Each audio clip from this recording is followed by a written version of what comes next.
Hadi.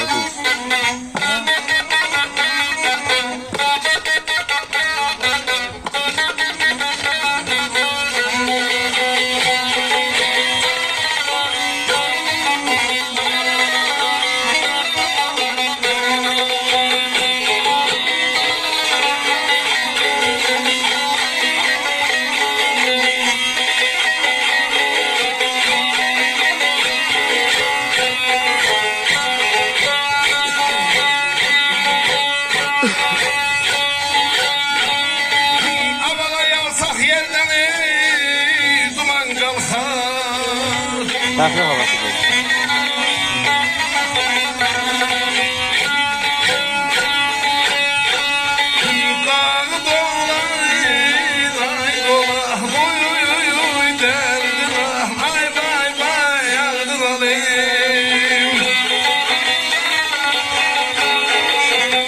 Sen varsa sana kimsen sen?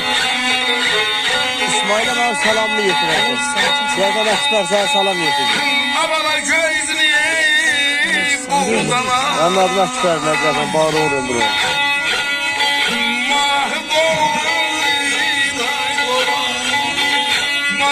Hayır ki şöyle okuysan ama sen bana ahırda dedim ki aman ablalar. Bakın seri sözü de dikkat ediyorsan bak. Bir mesela kaya yürüsen de kapıda izgilenir. Kayanın başını bağlaması bulması. Alsaq yerdən duman qalxar. Dağı dolana dolana. Göy üzünü bulud alar, mahı dolana dolana. Kimi ağa, kimi nöşər. Nöşər olan cəfa çəkər. Bülbül ağlar, qan yaş döşər. Bağı dolana dolana.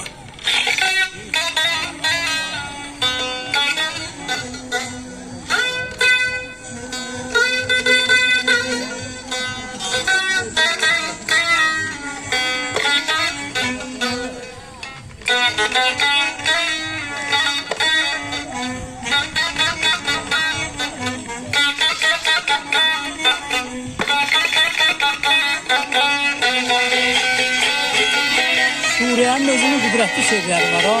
Çok böyle şey. Ana sen okuduğun şey yet şey böyle. Ben ya ondan okuyorum ya da Orhan Paşa var işi sen. Ha.